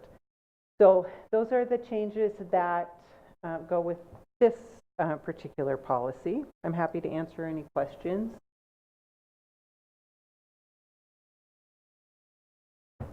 There are no questions. I'll just make a comment. Today I participated in a training on implicit bias. I just see policies like this as so important in really, it goes back to consistency, making sure that we treat people consistently. Yeah. Yes, very much so. Yeah. Okay. The next one is, I'm going to simultaneously do, Yes. Bob will show you the executive summary, and then I'm going to flip to a PowerPoint that I have. Okay? Yeah. So, Are we doing both physics and second step? yeah, we're going to do both of them. You can start here, Bob. That's fine. Is that okay? Yeah, this is fine. So Bob's, or maybe Diane, is going to grab the second step materials that are right behind you. Okay? You gotta get the puppet. The puppets. These are kindergarten materials. If you'd like to look at any of the other grade levels, I have all of those in my office. We have offered them up. Yeah, so pass them around so you can see. Oh. They don't, the puppets are for the youngest. Yeah, yeah. But they really are effective. And the puppets have changed over the years, just saying. They have. Okay. So, second step, these are the social emotional learning materials that we have used in our district for some time to a varying degree. It's considered a tier 1 intervention. We talk about interventions in tier 1, 2, and 3, tier 1 being for all students. So all students K-5 will have instruction around social emotional learning with these particular materials. It is completely aligned to standards. It is used by our early learning partners. In fact, I know that there's only one that does not use them. And so that's why, like Emily said, kids are coming, they know the language, and it's because it is being used consistently. We're very excited about that partnership. Pardon? Who's the one that doesn't use it? It's their choice, so yeah. It's a requirement of full day kindergarten, so 3 years ago, we said that a part of the curriculum would be social emotional learning, so that's when those teachers really kicked that off. As you know, you can see the scripting of the lessons on the back of the big cards. It allows for that common and consistent language. The kids know the vocabulary. There's an online training component that's actually really good. And in addition to that, we also have trainers within our district. And that home links component is, I think, really important to this entire process. We have had repeated requests from staff for resources around social emotional learning. This is not the only resource, but this is our primary, our core instructional material for that. We have folks within our district that have reached out to me. I sent them an email saying, you know, I'm going to bring these materials to the board. They've been to CAC, and right away I got emails that said, thank you. We've needed these. Thank you so much. I would be interested in leading training. I so believe, I see how they've worked with my students. So that's really exciting. And about a year and a half ago, at one of our learning improvement days, Katie Vandermark led a training on second step, and it was jam-packed. So again, our staff want the training, they want the materials. It went to CAC on May 28th. We had community review on May 28th and 29th, and we had no one from the community to look at the materials. We're excited by the price. I know that most people wouldn't be excited by $41,000, but we are very excited because they did work with us. We have several kits, and over the years we've had principals buy a kit here, a kit there, maybe one kit per grade level. it's just been this whole, so Second Step, or Committee for Children, which is the publisher, they worked with us and said, we're going to help to get you enough kits for every teacher. We will create opportunities for you, for your staff to have access. And then in the end gave us a 10% discount. So Courtney and I felt really good about that. That $41,000 also includes bullying prevention kits, which are a 4-lesson sequence that teachers can implement at any time. In some districts, they do that during October, which is Bullying Prevention Month. In some situations, teachers will implement those as a second step, as a second step lesson during the week, as a way to reinforce some needs that they're seeing in the classroom. So we're really excited by those. And then child protection kits, which are really safe touch kits, those have been purchased for the counselors so that they have another resource for families, for working with children. And then there's also a principal toolkit.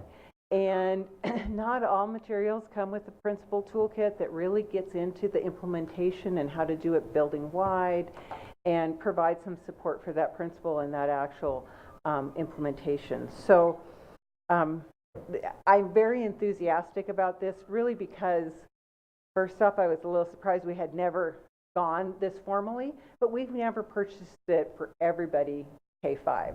So very exciting. Amanda? Can you tell me a little bit more about the child protection kits, the counselors, and what a safe touch kit would be? It's really just like any of our other conversations. It's bathing suit, spots, space that's safe.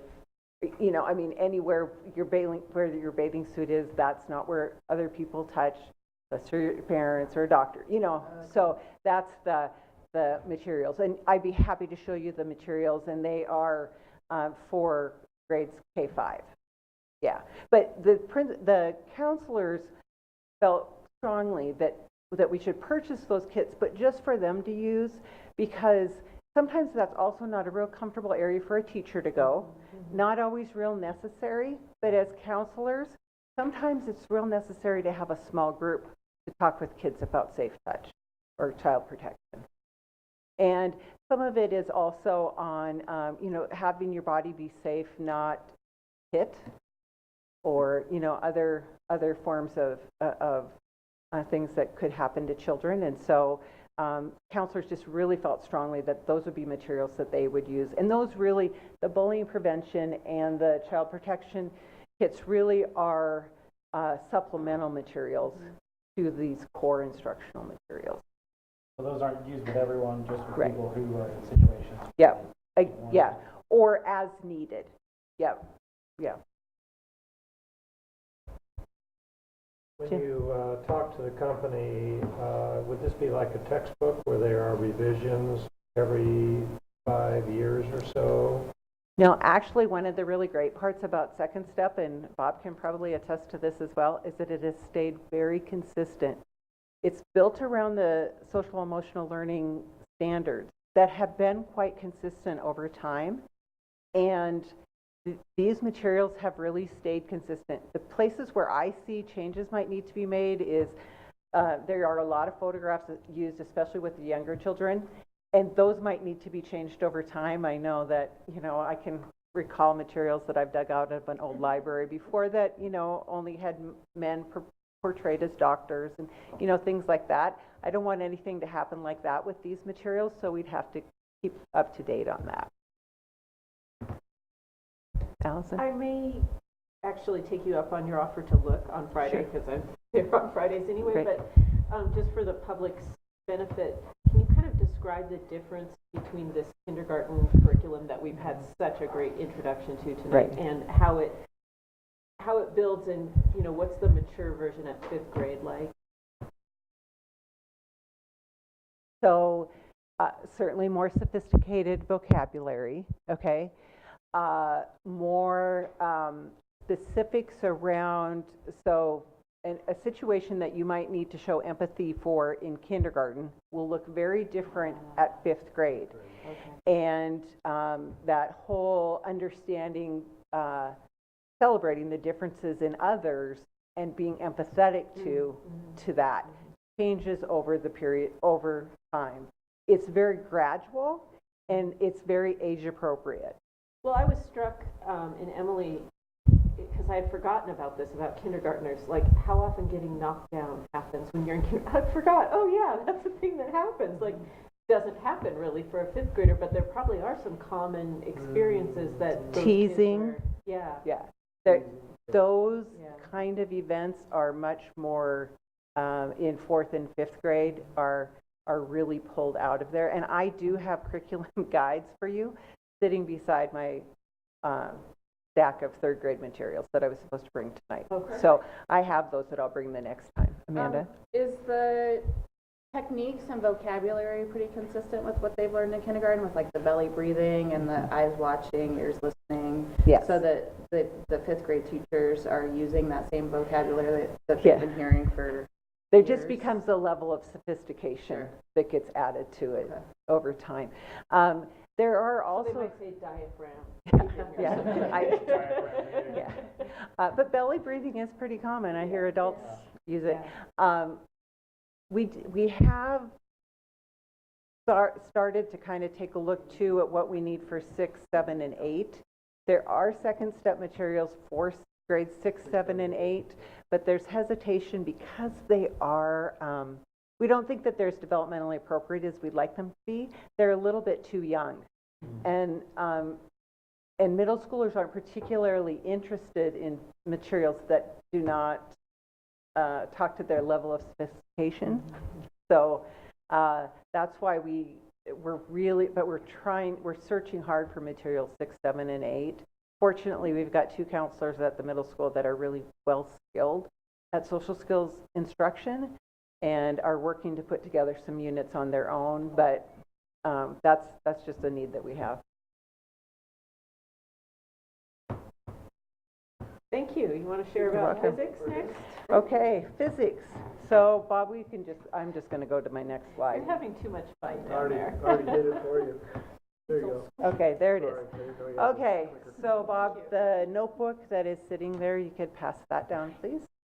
The physics textbook aligns with our science adoption. This is kind of one of our culminating projects here in the science adoption. The current text is 13 years old, okay? 2006. The good part about it is that some of the physics theories haven't changed for lots and lots of years, right? So they examined 2 texts. The exciting part about it is that we had a student as one of the bias screeners, and so student had an opportunity to review the materials. I really loved that idea. It's an option that we have in our adoption process. This text is the same text 13 years later as what we currently have. It is called College Physics, and I want to say that the part that our physics instructor, Mr. Bledsoe, likes is that it is scalable. He said it says it's college physics, but he said it's really scalable for high school students. And as well as it has that college flavor to it. So next year, our goal is to examine partnerships that we could have perhaps with Eastern University or Central Washington University to do college in the classroom with physics, because right now we don't offer that. What level students are taking? Is it Seniors, typically seniors. On occasion, it would be a junior, but that would be rare.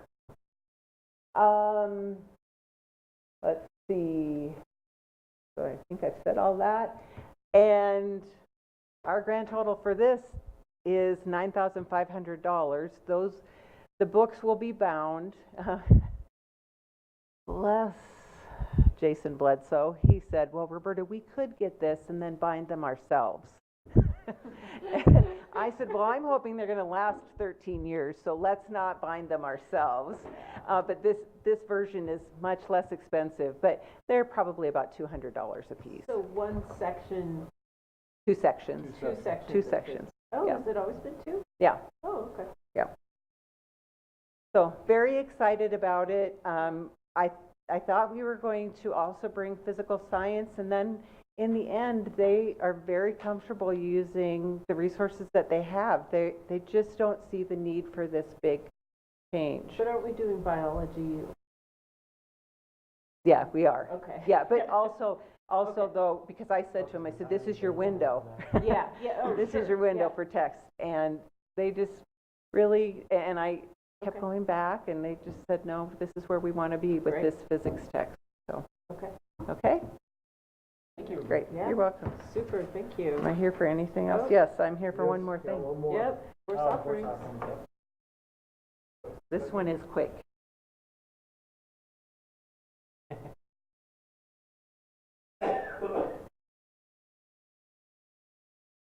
Okay, course offerings.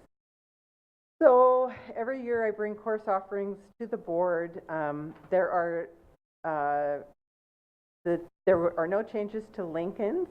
At Pullman High School, there are changes to the course offerings. The first being integrated mathematics, which you approved not so long ago, as well as the elements of drama course. And in addition, you know, when some days, just today, I looked at this and I said, no, and there's also AP Computer Science. So when I bring it back in 2 weeks, that will also be on the list. So just one of those moments sometimes that happens. So those are two separate offerings, and they're not Those, sort of Two separate. thematic. right, yeah, those are two separate. There will be a That would third. be a little too integrated, I think. Yeah. So great if you could figure it out, though. So even though we already voted to approve these additions, we still have to approve the course offerings.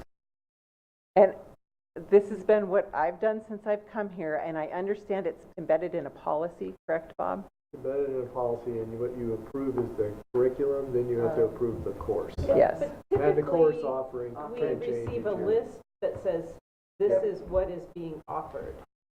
Correct. It's not it's not like this exactly, just a change. It's, here's what we're offering at the high school next year. The whole Okay. list. The whole list. Yeah. So would you like that just to be a link to the course catalog? That would That work, would work if great, that's yeah. accurate, if it's been updated. And then I had a question about the computer science, AP computer science. And so is that replacing just a standard computer science? It's replacing a course that we didn't offer this year that was a kind of a technical computer repair, Microsoft Office Was that kind like a of zero work. period course? Or Yes. And so this will be in the This will be in the actual day? school day, and there will be 2 sections. We're And very are we excited. Are we still allowing opportunities for students that aren't in the AP level to take Yes. computer science? They So can how would still we- take the AP, they can still take AP Computer Science as computer science without that AP component. Okay. Yeah, And you it's can not gonna be like do an- that, My yes. concern is it's like computer science is really useful for everyone, and to just limit it to that AP crowd, you know, Yes. may dissuade people, you know, that Right. are against AP. So they just take a different test at the end? They don't take, yeah, They they don't don't take take the the AP test. They don't Right. take AP. Yeah, So in the course catalog, for example, we list chemistry and AP chemistry, Right. or do we just say chemistry and then it says there's an AP option for this, or? for chemistry, we do that. For AP Computer Science, and because I had to ask a bajillion questions this spring about this Yeah. as well. AP Computer Science, because it's a CTE course, that's how it's listed in the zip code. Correct. You Oh, are correct. And so that's why it has to be listed like this. But they do not have to take the AP components of the course. Okay. After much discussion, I came to understand And that. I think that's part of the reason why we need to see the whole picture. I'll try to see what I can do for you on that. Well, it should be a matter of editing an existing We document. edited each year. Yeah, but last year, this was what because I went off of what I brought last year. So I'm happy, that is absolutely no problem. I can just do that easily, I think. And a famous last words, right? Yeah. No, You always add that I think in there just in case. I did. it's a little qualified. Job security, yeah. Thank you very much. Okay, thank you. And I'll just add for clarification, the zero course that we had previously was taught by Garen Shannon. Yeah. And it was a Microsoft certification course, various levels from cybersecurity to programming to coding. So it was quite a mix, but it was more Microsoft certified. Well, and so are they, on that note, are they going to be provided opportunities to get those certifications in the computer science No, they will course? not. Or, because I know, I mean, like, just through personal experience, the skills that you build in those certification courses are really useful in the job market. Mhm. As far as, Oh, absolutely. you know, using Excel, for instance, you know, and being qualified to build reports I or think you whatever. can get all of that through the public library now. So, But those So- certifications will not be offered as part of this course. Yeah. It's a Gotcha. separate, they're a separate Microsoft-specific curriculum and course that was used. But if you remember back to when we presented the course, one of the things that we have to look at with CTE is what the market demand is. And the market demand in computer science specifically and higher level computer science is far outweighs any other area. And it's an area that's been missing for us. So, No, I like the course, and honestly, I'm just concerned that we're going to remove the opportunity for the students that aren't in that traditional computer science course to gain a certification or some sort of base skill level in computer science, right?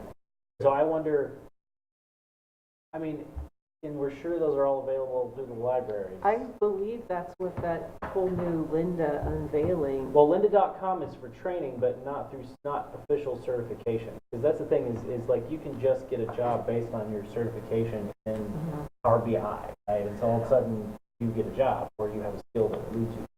But the Garen's thrust on this one was getting the actual certification so that you're employable. And this one is going to be more teaching the basics, but not how to repair. And a lot of that course was how to repair the computer. Well, and I like the computer science course. My concern is, are we losing something? Are we throwing the baby out with the bathwater by getting rid of that zero period course? I don't think so. Enrollment was also dwindling in that course. And finding someone to teach the course was, I mean, Garen did it Oh, just voluntarily and so voluntarily as Yeah. extra, and that's why it was a zero. And it got to the point where he really couldn't do the extra. So, That's a shame. It's valuable, but I think we're continuing to explore ways, and if we do get a lot of interest in computer science, it might lead to some other course offerings in the future as well. Well, and I'm thinking skills center conversation. I mean, I know that's nothing solid, but as far as another reason to have it, because I think that's the perfect venue to come in for a certification. It's valuable, and it's valuable. It's also trying to Limited resources and Well, we maximizing. were looking to offer AP computer science before. We could not find anyone to teach. And that was a hard part. So we'll continue to explore that and offer that. So, are we hiring another chemistry then? 'Cause- okay. Yes. Science teacher. Yeah. Science teacher that can teach chemistry. Okay. So Johanna will no longer have to teach 6 straight periods. Okay. So we're trying to find flexibility as well. Yeah. So Do you, and Presley, would you mind bringing us enrollment numbers for that zero period course next time, just like the last 2 years? We didn't offer it this year. Oh, it wasn't offered this No, year at all? it was not offered this year because we Oh, didn't have it. So Garen's quit teaching it. Yeah. as of- I want to say 2 years ago. I might be Oh, wrong okay, on gotcha. that, but Yeah. I could try to go back and dig it up and see. No, it's where okay. we're at. I thought it was still going. No, it hasn't been going, I believe, for 2 years. Yeah. That's Yeah. correct. So. So the enrollment would be zero. Yeah. Yes, it was zero. About zero. Good- All right. yeah, Good questions. All right, and final discussion item, LMS principal appointment presented by Superintendent Maxwell. So thank you. So this is one that I wanted to bring to your attention. So this is in the sequence that we took a look at with earlier this year with establishing Justin and Debbie at the high school. Tammy has been in the assistant position for 2 years. Originally, that was Justin's position. So she was an interim assistant principal since 2017. With that, Tammy has worked extremely hard in relation with Cameron Grow to work on the LMS curriculum and offerings. We did a survey, same process that we did with PHS, to conduct a survey with the staff. The staff indicated that strong correlation to having Tammy stay in that position. Those results were also shared with you. In addition, some of the points that I wanted to make is that she has interviewed for administrative position in the district. She's gone through that process and did extremely well, hence one of the reasons she was placed into an interim position. Her leadership has been essential in guiding that continuing development and implementation of the student management system. One of the things that the staff really commented on was we're making great headway in that, and they don't want to get off the track, so to speak, and they want to continue to implement that system. As you know, OSBI recognized LMS for closing a gap, and Tammy had a big piece in this. One of the things that they really took a look at with Tammy's background in not only highly capable but mathematics, working with how can we close that gap, and that has been a gap that we've been working on at LMS for a couple of years, and we're starting to see that pay off. She's created many positive relationships. We're really working on the math program, and I think that'll provide that continuity and consistency and allow for the current projects underway to continue without taking a pause or delay. They're a great team. They work really well together. Like I said, we don't do appointments that often. I know this is an unusual year, but this, I think, would benefit both the staff, the students, and the community to continue Tammy in that position. I'll be happy to answer any questions you may have. I can say that I sat in on the committee that interviewed That's Tammy, correct. and I was really impressed with her as her qualification.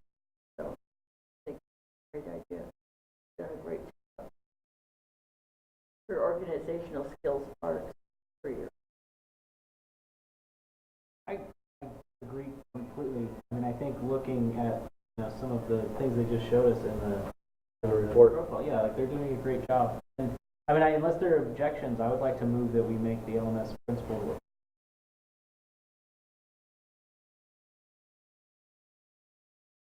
Do we need to let the community be aware of this, the discussion? Or is it time sensitive, or? It's not time sensitive. It's been in the packet.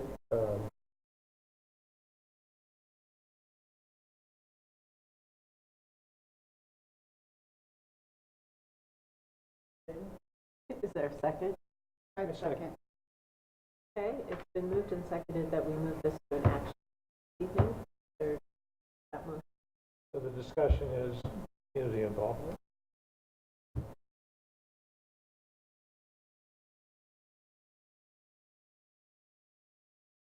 I mean, I think personally, I'm very confident in the decision. I think we have discussed it with staff.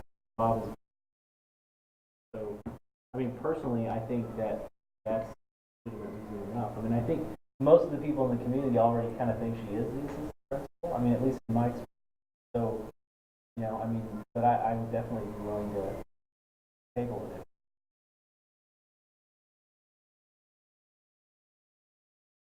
I'm always hesitant to move things if they're, but I kind of agree. It kind of wouldn't be sort of a slam dunk. Yeah, I mean, it wouldn't change my vote, but Yeah. I mean, if people felt like they needed space. Yeah. It's always good to give an opportunity to share, though. Maybe we just something that they know. I have no idea. I just know that I've been really. Yeah, I appreciate the goodwill behind this motion. Well, it's been moved and seconded, so Yes. we have to vote on it. Yes, yes. So, So, all those in favor? aye.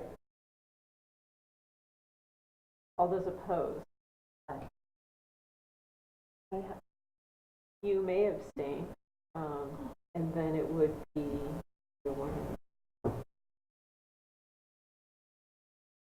yeah, so it's not an action item this evening. We'll bring it back just as we said we would in the agenda where okay, thank you. All right, and that concludes our discussion item this evening. There are information items on the agenda. Information items do not require discussion by the board. The items are included in the agenda for the board to review and may be removed to the discussion items section of the board agenda by any board member. Does anyone care to move anything to the discussion section? Not hearing enthusiasm for that. So if there are no objections, we will now move into an executive session for the purpose of discussing personnel. Approximately how long will this take? 15 minutes. 15 minutes. And so we will then, at the conclusion of our executive session where no action will be taken, we will then adjourn the meeting. So that will be by 8:50. Thank you.